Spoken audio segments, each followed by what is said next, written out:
Assalamualaikum warahmatullahi wabarakatuh. Saudara-saudara mahasiswa, marilah kita mulai perkuliahan kali ini dengan membahas tentang lingkungan STEK. Jadi yang dimaksud dari judul kuliah kali ini adalah bagaimana menempatkan STEK yang sudah kita buat itu pada tempat yang benar sehingga kita mendapatkan hasil yang lebih baik dan lebih cepat. Jadi yang dimaksud hasil di sini adalah mendapatkan bibit baru yang lebih baik dan lebih cepat. Nah, pada umumnya STEK yang sudah dibuat itu kemudian ditempatkan pada tempat-tempat yang seperti ini. Ya, jadi tempat-tempat yang kalau Anda lihat ini adalah tempat yang dikerudungi oleh plastik. Ini kerudung plastik. Inti utama dari tempat yang diinginkan dengan cara membuat kerudung plastik seperti ini adalah supaya di daerah ini ya mempunyai RH.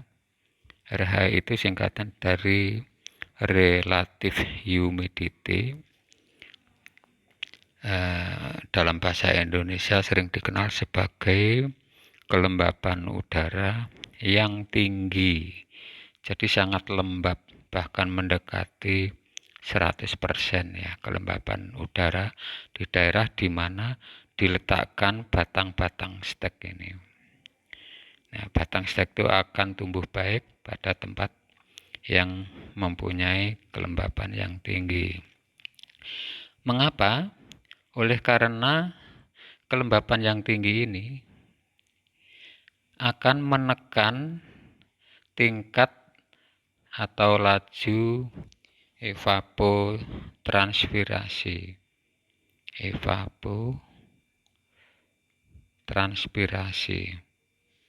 Ya, jadi evapotranspirasi itu evaporasi yang melalui daun ataupun bagian-bagian batang STEK. Jadi itu akan tertekan jika udara di sekitar tempat STEK tersebut mempunyai kelembapan yang tinggi. Nah, ini perlu ditekan evapotranspirasinya karena STEK itu belum mempunyai akar ya. STEK itu belum mempunyai akar. Jadi batang STEK ini belum mempunyai akar, baru ditumbuhkan. Jadi akarnya belum ada. Ya, baru batang ini. Nah, ini kalau uap airnya tinggi, evapotranspirasinya tinggi, maka harus diimbangi dengan pengisian air yang ada di dalam batang STEK ini. Padahal masuknya air ke dalam batang STEK itu harusnya adalah dengan melalui sistem perakaran. Jadi intinya menekan evapotranspirasi lingkungan di mana batang STEK itu ditempatkan dengan cara membuat suatu kurungan yang tujuan utama dari kurungan ini adalah agar relative humidity-nya kelembapannya tinggi. Kenapa kok kalau dipasang kurungan kelembapannya tinggi? Karena udaranya tidak bergerak kemana-mana. Kalau ada angin ke sini, maka anginnya akan lewat. Nah, angin-angin ini tidak akan membawa uap air yang ada di sini. Jadi uap air yang ada di sini lebih tenang berada di sini, terus tidak dipindahkan oleh angin. Ya, angin kan salah satu fungsinya memindahkan uap air di udara. Jadi saya ulangi, biasanya STEK itu ditempatkan pada lingkungan yang ini lembab. Bagaimana cara membuat lembab? Ini dalam bahasa Inggris ditempatkan di struktur yang tertutup. Struktur yang tertutup pada contoh ini dibuat dengan rumah plastik. Ya. Jadi ada hal yang lain diketahui bahwa ternyata akar stek, ini stek jika ditanam dalam tanah itu akan lebih cepat tumbuh akarnya ya, jika suhu temperatur di dalam tanah ini adalah tinggi atau hangat. Nah, di sini yang disebut bottom heat recommended. Heat itu panas, bottom itu dasar. Ya, jadi pada contoh gambar di atas ini, dasarnya tempat di mana ditanam atau ditancapkan stek itu dibuat hangat.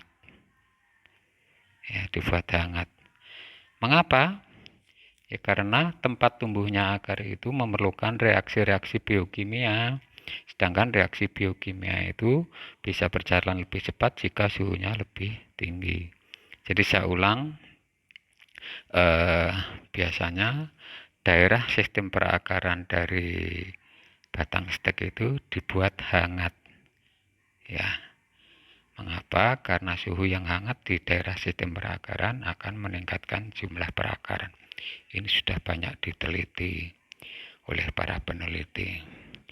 Nah, pada gambar ini adalah contoh dari bottom heat yang dikemas secara baik, dan ini biasanya diletakkan di hotel-hotel di daerah 4 musim. Ini tanamannya yang di stek di dalam, kemudian ini dikurung. Terus ini kaca ataupun plastik yang tembus cahaya sehingga indah dipandang mata. Jadi alat ini merupakan box seperti akuarium, tanamannya ada di dalamnya, kemudian dasar tempat media tempat steknya dibenamkan itu diberi heat, diberi kehangatan. Itu akan meningkatkan jumlah akar. Ini contoh gambar lain yang berada di pekarangan ya. Jadi orang-orang Eropa kalau membuat persemaian ini kaca yang dibuat miring, kemudian di bawahnya ada kayak bak. Bak ini adalah bak tempat persemaian. Yang kedua, jika udara sulit ditingkatkan kelembapannya, tadi sudah saya cerita di atas, kan yang diinginkan itu udaranya lembab, maka ada upaya lain yang yaitu dengan cara membuat mist. Mist itu kabut ya. Jadi kalau Anda lihat ini gambarnya, dalam suatu rumah plastik yang besar ditebarkan kabut, disemprotkan air dengan tekanan tinggi sehingga seperti kabut. Ini mist ya, jadi pakai mesin pompa. Nah, mist ini paling banyak digunakan di sini, diistilahkan sebagai widely used. Mengapa widely used? Dia bisa digunakan untuk softwood, jenis batang stek yang lunak, berkayu lunak, semi lunak, keras, bahkan yang herba ya, stek herba. Jadi intermittent misting itu banyak digunakan secara luas. Nah, mist itu kayak kabut itu ya.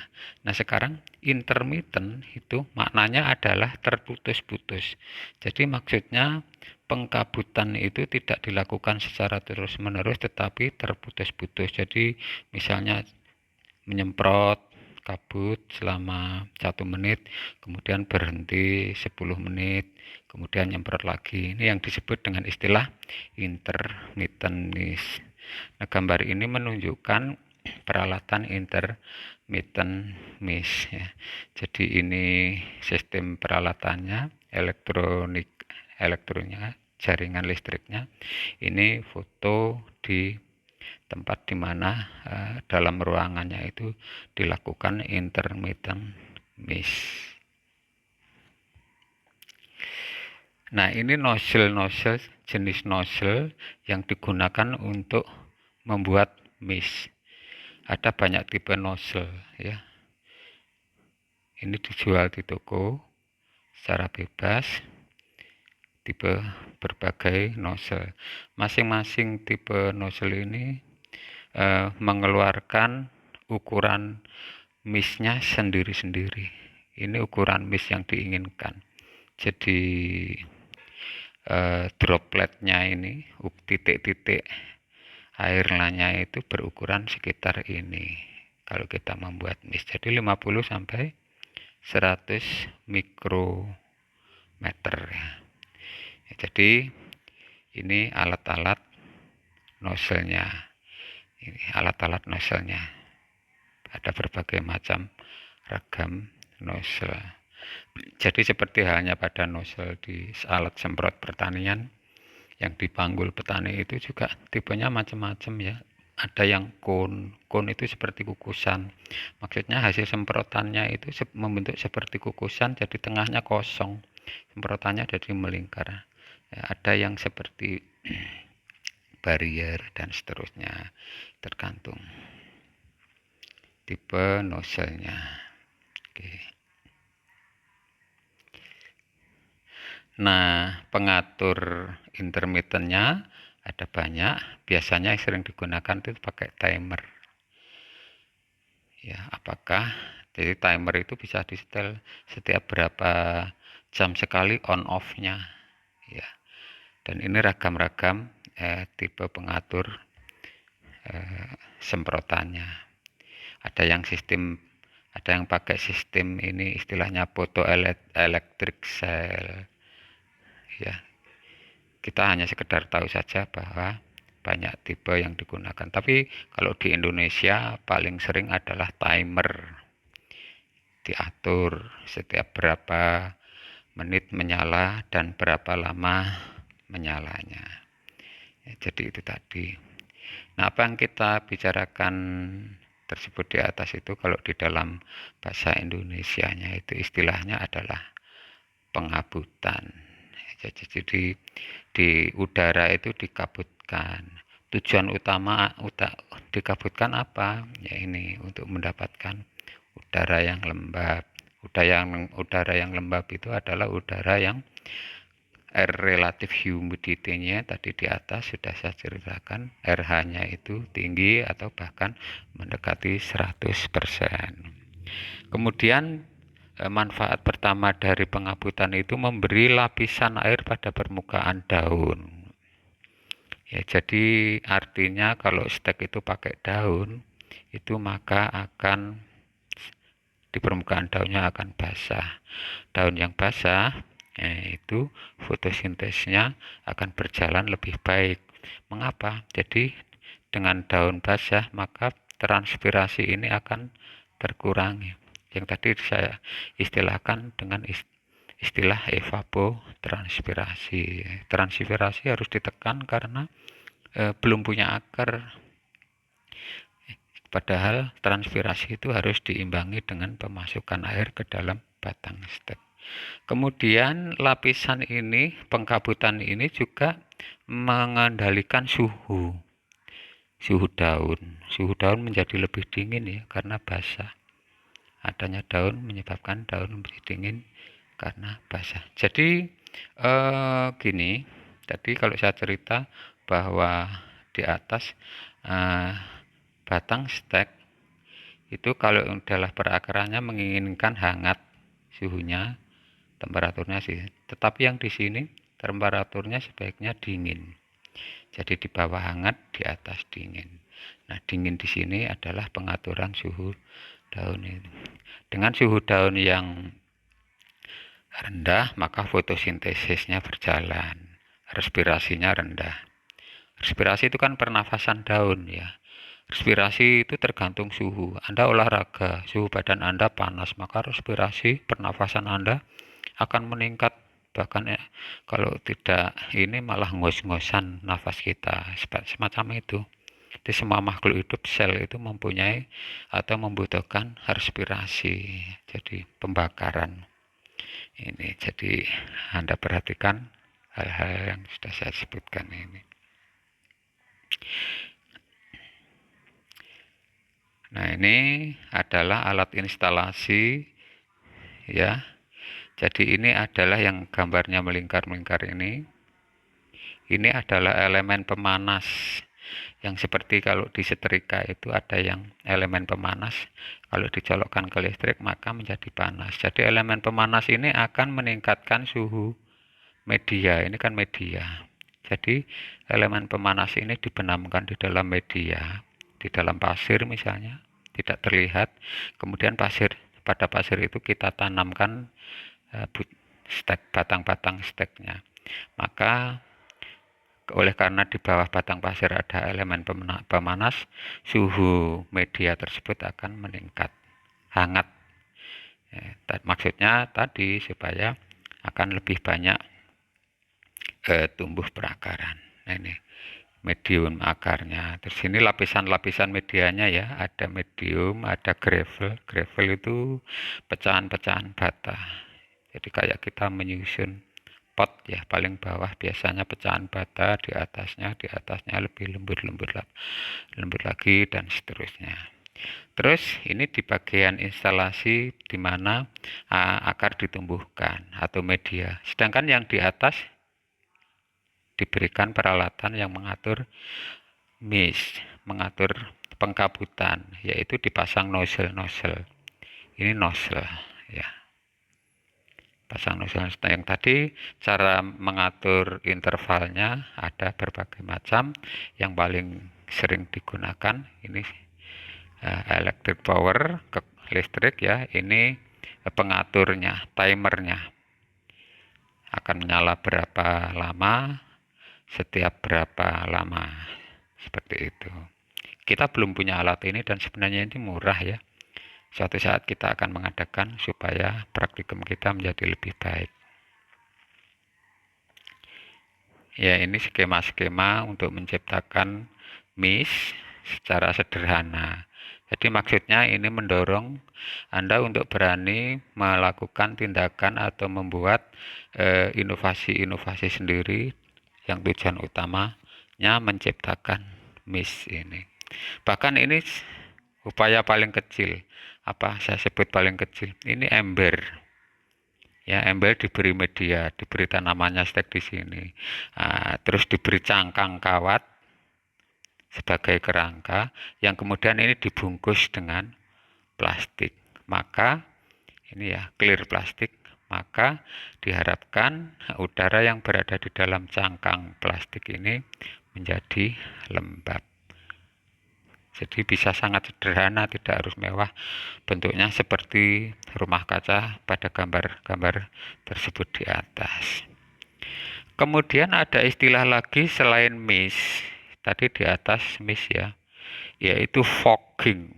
Fogging itu jauh lebih halus daripada mist. Ukurannya, dropnya di bawah 20 mikrometer. Kalau di atas tadi kan 20 ke atas, ini di bawah 20 mikrometer. Anda lihat ini. Ini adalah ruangan yang diberi fogging.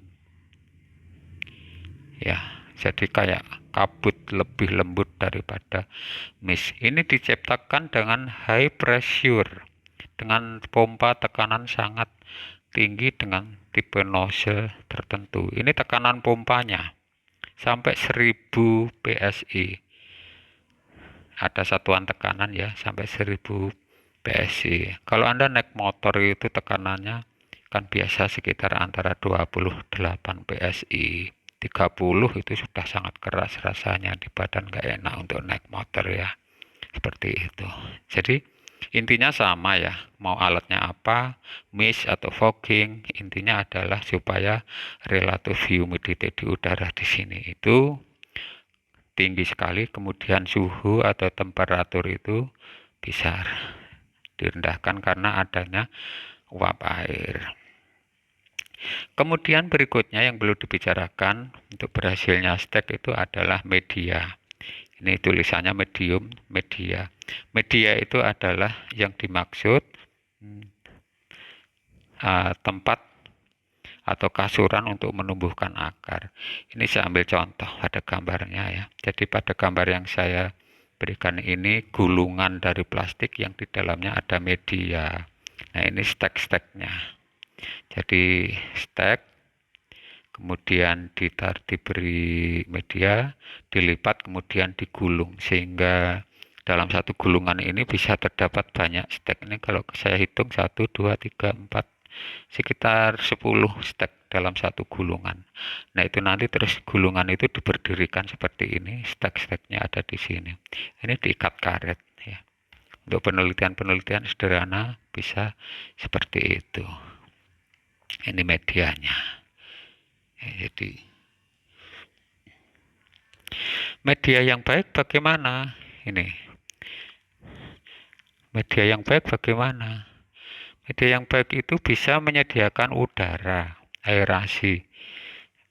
Jadi media yang baik itu di dalamnya masih terdapat rongga-rongga sehingga di situ terdapat udara. Mengapa?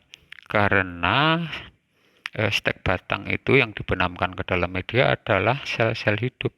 Tadi saya katakan sel hidup itu perlu respirasi. Respirasi itu perlu udara. Jadi media yang baik bisa cukup menyediakan aerasi. Oleh karena itu banyak para pengusaha bibit yang itu misalnya bibit mangga yang ditanam di polybag itu medianya ditambahkan sekam, baik sekam mentah maupun arang sekam, sehingga karena sekam itu kan sifatnya onggrong, banyak udara di dalam polybag di mana tanaman ditanam. Jadi misalnya Anda yang sekarang sedang ramai itu menanam aglonema, mesti aglonema itu medianya banyak diberi arang sekam ya, jadi onggrong, supaya kalau kita menyiram itu masih tetap ada udara meskipun basah, masih tetap ada udara di dalam media sehingga tanaman aglonemanya bagus.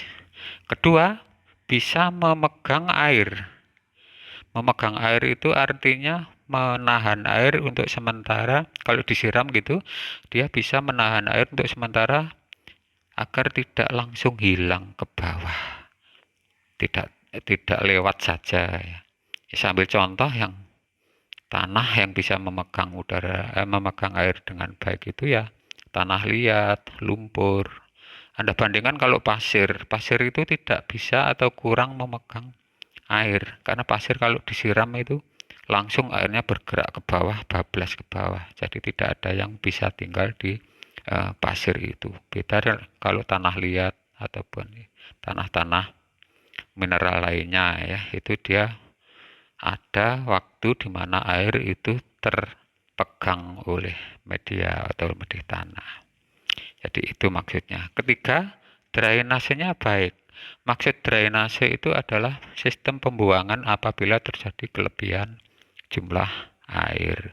Jadi kalau kita nyiram terlalu banyak, airnya itu bisa segera terbuang keluar. Itu yang dimaksud drainase, tetapi tidak ngecembong menggenangi media.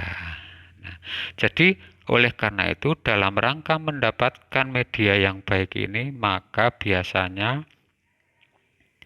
orang mencampur-campur bahan. Ya, biasanya orang mencampur-campur bahan.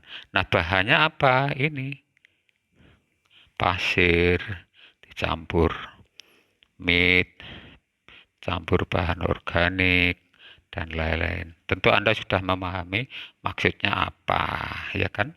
Di bahan dicampur-campur, tujuan utamanya untuk mendapatkan ini karakter media yang baik. Ada hasil penelitian bahwa media itu mempengaruhi hasil akar yang didapat. Jadi ini ada contoh data yang disajikan dalam bentuk gambar. Ini apa? Kalau gambarnya kotak ini sen ya. Jadi ini adalah medianya pasir. Kalau segitiga ini gergaji, serbuk gergaji. Kalau bulatan itu apa bulatan? Oh, ini bulatan itu pasir ya, saya ralat. Sedangkan kalau segi empat itu campuran pasir dengan serbuk gergaji. Hasilnya seperti ini, beda-beda karakternya. Jadi ini sumbu X-nya, sumbu X-nya itu minggu setelah stek dilakukan. Ini jadi sampai dengan umur 11 minggu pengamatannya dilakukan. Kemudian sumbu Y-nya itu percent of cottage rooted, jadi persentase akar yang berhasil menghasilkan akar. Data terakhir ini yang paling tinggi kan yang segitiga. Yang paling tinggi data terakhir ini kan yang segitiga. Ya. Nah, segitiga itu adalah sawdust. Ya, jadi apa sawdust? Jadi itu serbuk gergaji semacam itu. Ya, jadi hasil-hasil. Anda bisa juga membuat penelitian sejenis ini untuk membandingkan bagaimana pengaruh media terhadap keberhasilan stek ya. Waktunya singkat. Nah, jadi itu saudara-saudara, lingkungan yang diinginkan, lingkungan yang baik yang diinginkan agar stek yang dibuat itu berhasil. Nah, ini saya sampaikan semacam rangkuman umum faktor-faktor dari perkuliahan yang sudah saya sampaikan. Saya berikan rangkuman umum faktor-faktor yang mempengaruhi keberhasilan stek. Pertama, environment-nya, lingkungannya, kondisi lingkungannya, yaitu ada moisture, tadi saya jelaskan ada suhu, ada sinar matahari, ada CO2. Yang kedua, status fisiologi bahan stok plan-nya yang kemarin kita manipulasi, ada yang dietiolasikan, ada kandungan karbohidratnya bagaimana, kandungan mineral nutrisinya bagaimana, kemudian diberi perlakuan dengan girdling ya, penjeratan yang kemarin saya jelaskan. Nah, itu adalah dalam rangka mengkondisikan status fisiologi dari bahan. Yang ketiga, keberhasilan yang ketiga adalah tipe kayu yang dipilih. Ya, tipe kayu yang dipilih. Apakah kita yang memilih itu batang proksimal ataukah distal? Apakah sedang musim berbunga atau sedang fase vegetatif? Ya, semacam itu.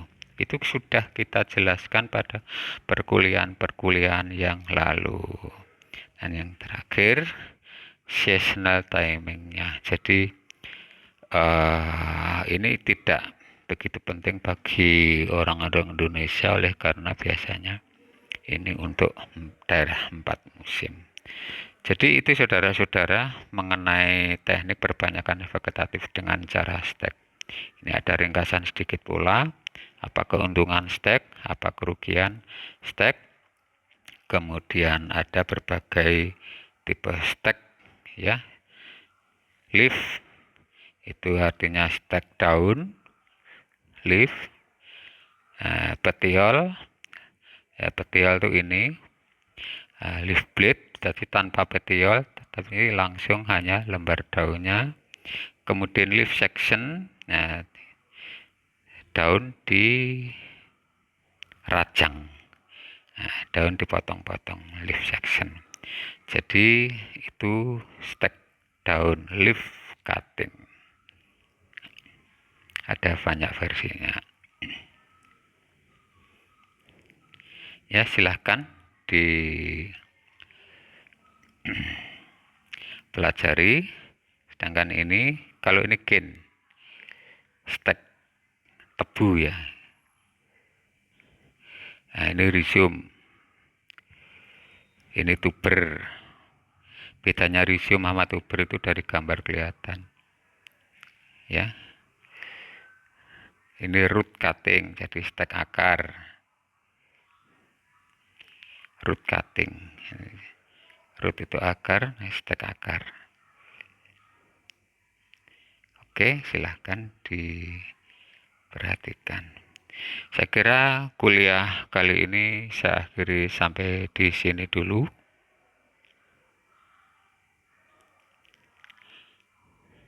Terima kasih atas perhatian saudara. Selamat belajar. Semoga selalu sehat. Wassalamualaikum warahmatullahi wabarakatuh.